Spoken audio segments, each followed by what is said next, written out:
He didn't just leave Kyokushin, he defied it. While others bowed, he broke formation. While others struck forward, he moved sideways. And while the rest followed tradition, he rewrote it. Hideyuki Ashihara was never supposed to be a rebel. He was small, sickly, quiet. But in the fire of full-contact karate, in the system built by giants, he became the man who dared to ask the one question no one else would. What if everything we've been taught is wrong? They called it the strongest karate in the world. He saw its limits. They crowned Oyama as a god. Ashihara trained under him, then walked away. He wasn't loud. He didn't preach. He just moved. And when he moved, fighters fell. Not because he was stronger, but because he was somewhere they didn't expect. Sabaki, the art of angle, the science of rhythm, the strategy of silence. But before the movement, before the system, before the clash of masters, there was a boy. December 1944. The sky above Hiroshima was heavy, the city tired, the war nearly over. Ashihara was born into the silence that followed explosions. He didn't learn to cry. He learned to breathe without being noticed. The world taught him to move, not to speak, and so he watched, and waited, and learned. He watched how people walked into pain, and called it strength.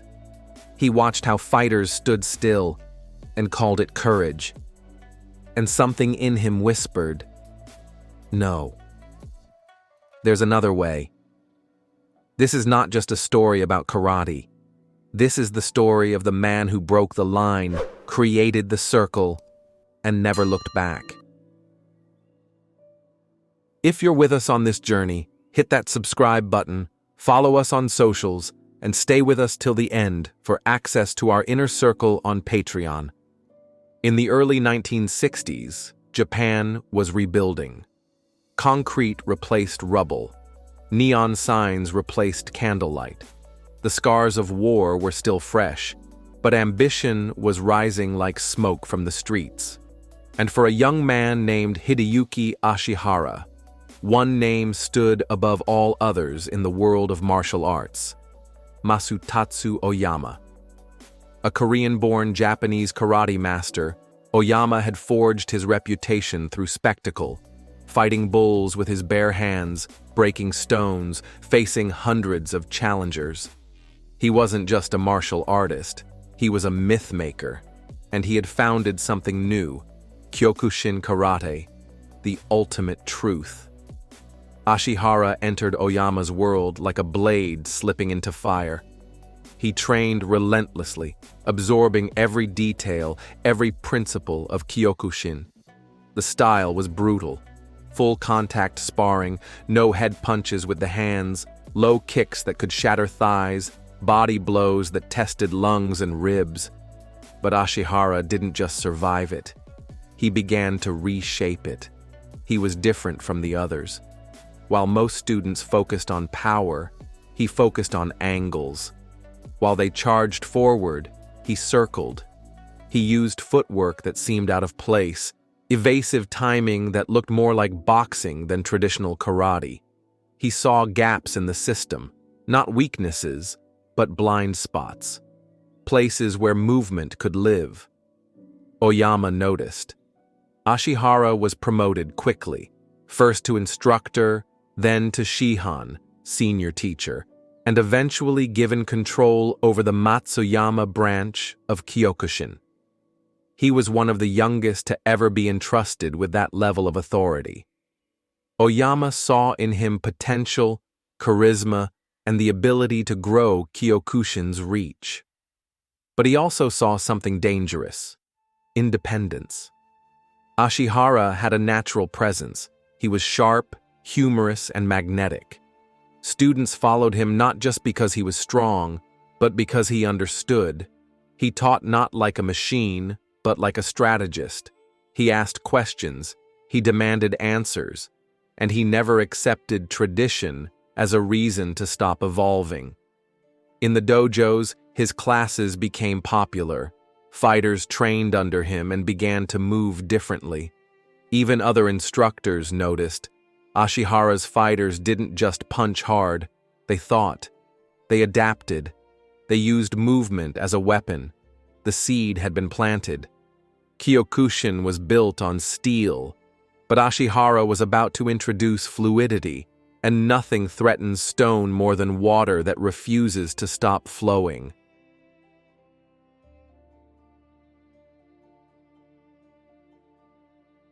Kyokushin was more than a style. It was a system, rigid, hierarchical, brutal. It demanded loyalty, obedience, and pain. You didn't ask questions. You didn't improvise. You followed the line. Ashihara began to step outside of it. At first, it was subtle. He adjusted footwork, modified drills. He asked his students not just to strike, but to read, not just to endure, but to adapt. He started introducing concepts that felt foreign in Kyokushin halls: angles, timing, entry points, exit strategies. He told his fighters, "Don't just hit, solve." While many instructors shouted, Ashihara explained. While others demanded repetition, he demanded understanding.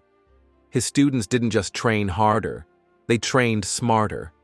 And that made some people nervous. Whispers began that his dojo was too free, that he was drifting away from Oyama's vision, that he was trying to build something of his own. Ashihara didn't deny it, but he didn't announce it either. He was never interested in rebellion for its own sake. He was interested in evolution. He didn't want to destroy Kyokushin. He wanted to improve it. But improvement, real improvement, often looks like insubordination. The tension grew. He was respected, even admired, but also watched. His success made him visible. His methods made him suspect. And in a system where loyalty was currency, independence was expensive. Ashihara knew the cost. And he was beginning to wonder, was the circle he saw too wide for the system to contain? In 1980, the break became official. Hideyuki Ashihara left Kyokushin. Some said he was pushed out. Others said he walked away. The truth was quieter. He had simply gone too far to turn back. What he had developed over years of study, experimentation, and quiet resistance was now ready to stand on its own.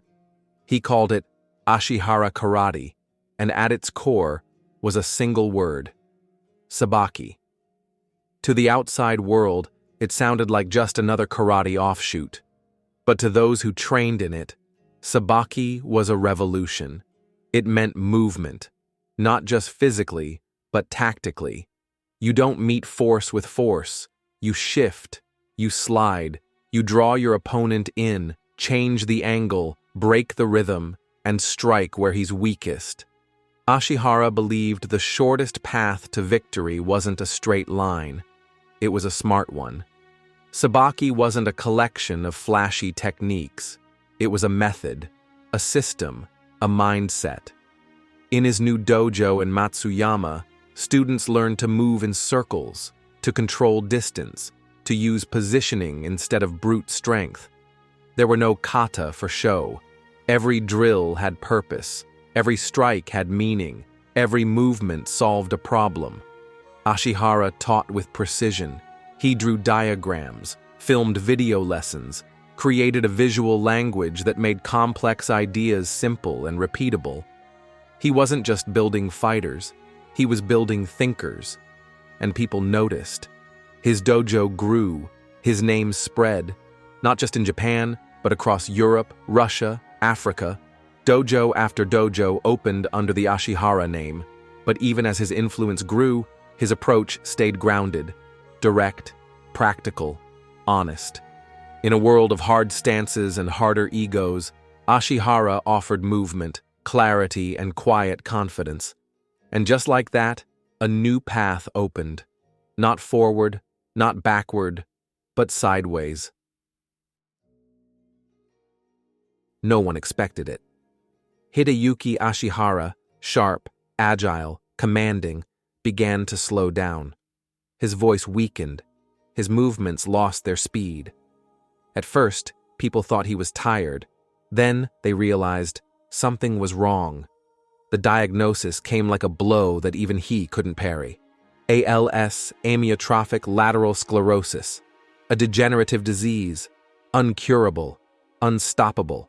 His body would gradually shut down, his muscles would betray him, but his mind would remain untouched, awake, aware. And so, he continued. He taught from a chair, gave commands with a whisper, watched with eyes that still caught everything. Students remember those final years with reverence. He would raise a single finger to correct a stance, nod once to approve a technique, and somehow, even as his body weakened, his presence grew stronger. He didn't beg for pity. He didn't retreat. He faced the disease the way he faced everything else, directly, with dignity. There's a kind of strength that goes beyond fighting. It's the strength to stay present when everything is slipping away. Ashihara's students trained harder in those days, not because he demanded it, but because they knew their time with him was running out. On April 24, 1995, Hideyuki Ashihara passed away. He was only 50 years old, but when he died, his system was already in motion. His students were teaching, his dojos were growing, and Sabaki was alive. Because his legacy wasn't a statue. It wasn't a myth. It was a method, practical, teachable, and alive in every fighter who moved with purpose. He didn't build an empire. He built a foundation. And through that, he remains. Legacy isn't just what you build. It's what grows after you're gone. Hideyuki Ashihara didn't just found a style. He planted a seed. And from that seed, entire forests of martial arts grew, some proudly bearing his name, others branching in new directions. But the roots were always Sabaki. Among his most devoted students was a man named Joko Ninomiya, a fierce competitor, known for his speed, precision, and calm under pressure. Trained directly by Ashihara, Ninomiya carried the Sabaki method in his bones. After his teacher's death, he founded Enshin karate, a system that preserved the circular movement and tactical approach that defined Ashihara's vision. Enshin would go on to create the Sabaki Challenge, an international tournament focused on realism, control, and movement, not just brute power. To this day, Enshin fighters fight like Ashihara taught them. Move first, think fast, finish clean. But that wasn't the only branch. Another former Kyokushin member influenced by Ashihara's methods was Kazuyoshi Ishii. Originally a student of Seidō Kaikan, Ishii would go on to found the K1 organization in the early 1990s, blending karate, kickboxing, and other striking arts into a new kind of global combat sport. While Ashihara himself wasn't involved in K1, the fighters, format, and philosophy of angle, timing, and pressure were unmistakably rooted in Sabaki thinking. From Kyokushin's hardness came Ashihara's precision. From Ashihara came Enshin, Seidō, K1, and even Ashihara International, led by European disciples like Dave Jonkers and others who took the system westward. These men weren't just replicating a style. They were carrying a system of thinking, a way of seeing combat that began with a simple question: why meet force when you can redirect it? Today, in dojos from Tokyo to Amsterdam, Cape Town to Denver, you'll find fighters who don't even know Ashihara's name. But they move like he taught. They cut angles. They control distance. They solve problems in motion. And that is legacy, not a monument, not a slogan, but a method that survives without needing to be explained. When Hideyuki Ashihara passed in 1995, the world of martial arts lost a visionary. But his system did not die with him. It had already taken root in dojos across Japan and beyond, and at its heart was someone who carried both his blood and his burden. Hidenori Ashihara. Hidenori was young when his father passed, but he had already absorbed the lessons that mattered most. Not just how to fight, but how to think. Not just how to move, but how to teach. He inherited not only the name, but the responsibility to keep the Sabaki method alive. Today, Hidenori Ashihara serves as Kancho, the head of the new international karate organization, Nikko, with its headquarters still in Matsuyama, the same city where his father first built his dojo, the cradle of Sabaki. Under his leadership, Ashihara Karate has expanded to more than 30 countries. From Japan to Europe, Africa to South America, the circles drawn by Hideyuki Ashihara continue to turn, shaping generations of fighters. But numbers are not the essence of the system. What defines Ashihara Karate today is the same principle that defined it in 1980: practicality, clarity, movement. In an age of MMA, K1, and mixed styles, Sabaki still holds its place, because it isn't bound to ritual, it isn't trapped in tradition, it is fluid, it adapts, it survives. Hidenori doesn't try to be his father. He doesn't need to. His role is not to reinvent, but to preserve, refine, and carry forward. And in that task, he has succeeded. The name Ashihara remains respected, the Sabaki method remains practiced, and the circle keeps turning. Because the true system was never about one man. It was about a way of seeing combat. And as long as fighters step off the line and into the angle, Hideyuki Ashihara is still here. Hideyuki Ashihara never raised his voice to be heard. He never chased fame. He didn't build his name through politics, nor carve his path with spectacle. Instead, he moved, quietly, intelligently, with purpose. He saw the flaw in the system, not to tear it down, but to evolve it. He gave the martial arts world something that too many had forgotten: the right to ask, why? Today, his name echoes through movements, through fighters who cut angles without knowing his story, through dojos that prioritize clarity over tradition, through every student who chooses timing over tension, precision over power. Hideyuki Ashihara did not follow the straight line. He created the circle, and that circle still moves. If you felt the impact of this story, subscribe to the channel to follow more deep dive documentaries on martial arts legends and lost systems. Like, share, and comment to help this video reach others who still believe martial arts is more than show, that it's a way of life. Activate super thanks if you want to directly support our work and help keep this channel alive and growing. Click join to become a member and get exclusive perks, early access to videos, and members-only discussions. And for the real students of the way, we're proud to present our upcoming book, The Way of the Empty Hand, a narrative journey through the lives, philosophies, and legacies of the greatest karate masters who ever lived. Patreon members get early access to every chapter, behind-the-scenes insights from our production process, and even bonus training footage, lost techniques, and raw interviews that don't make it into the final cuts. Whether you're a fighter, a thinker, or a historian at heart, there's more waiting for you beyond this video. Links are in the description. Thank you for walking this path with us.